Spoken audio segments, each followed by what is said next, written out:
सभी श्रोताओं को नमस्कार। इस वीडियो में आप सभी का स्वागत है।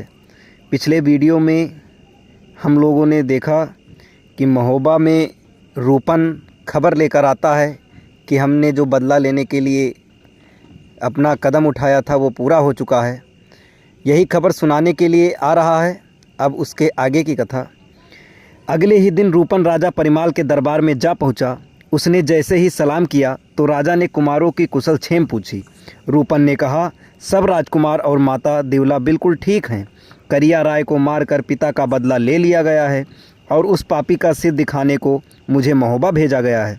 तब रूपन ने सिर दिखाया। करिया राय का चेहरा पहचान कर परिमाल बहुत प्रसन्न हुए। उन्होंने रूपन से कहा, जल्दी जाकर रनिवास में ये समाचार सुना दो, देर हुई तो अनर्थ हो जाएगा। रूपन ने पालकी रनिवार की ओर मोड़ दी।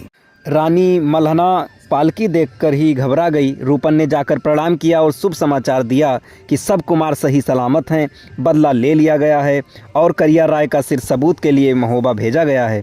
मल्हना और तिलका की खुशी का ठिकाना न रहा। बोली, चुगलखोर माहिल ने झूठी खबर देकर हमें परेशान कर दिया था। तुम आ गए तो बहुत अच्छा किया। चलो अब खाना खा लो। रूपन बोला, खाना खाने का समय नहीं है, मैं अभी वापस जाऊंगा, वहाँ भी मेरी प्रतीक्षा हो रही होगी। और रूपन उल्टे पांव मांडवगढ़ के लिए चल पड़ा। महोबा में जश्न मनाया जाने लगा। मांडवगढ़ में जब राजा जम्बई को पता चला कि उनके चारों पुत्र शहीद हो गए, वंश ही समाप्त हो गया, तो राजा बहुत दुखी हुआ। वह रानी कुशला को इस दुखद समाचार को सुनाने स्वयं रनिवास गया। रानी कुशला और राजा जम्बई दोनों बहुत विलाप किया और सोचा कि अब क्या करना चाहिए। अब उन्हें कपूत के कुकर्मों पर पछतावा हो रहा था। यदि उन्होंने गड्ढा न खोदा होता तो आज उनके लिए कुआं भी न खुदा होता।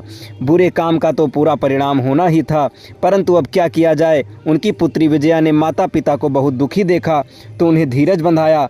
कहा, उदल का ही भारी खटका है तो मैं इस खटके को मिटा देती हूँ। विजया ने जादू की पुड़िया ले ली और पुरुष वेश में युद्ध के मैदान में जा पहुँची। उसने एक पुड़िया वीर आल्हा पर फेंकी तो उसे दिखाई देना बंद हो गया।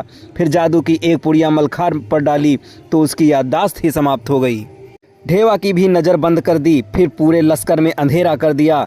उदल पर तो जादू फेंक कर उसे मेढ़ा बनाकर रख दिया और झिलमिला नाम के साधु के मठ में ले जाकर बांध दिया। विजया के रंग महल में लौटते ही लश्कर का जादू हट गया। आल्हा और मलखान को होश आया तो उदल को खोजने लगे। वह कहीं दिखाई नहीं दिया तो ढेवा को ज्योतिष से खोज करने को कहा गया। ढेवा ने पता लगाया कि विजया ने उदल को मेढ़ा बनाकर झिलमिल गुरु के मठ में बांध दिया है।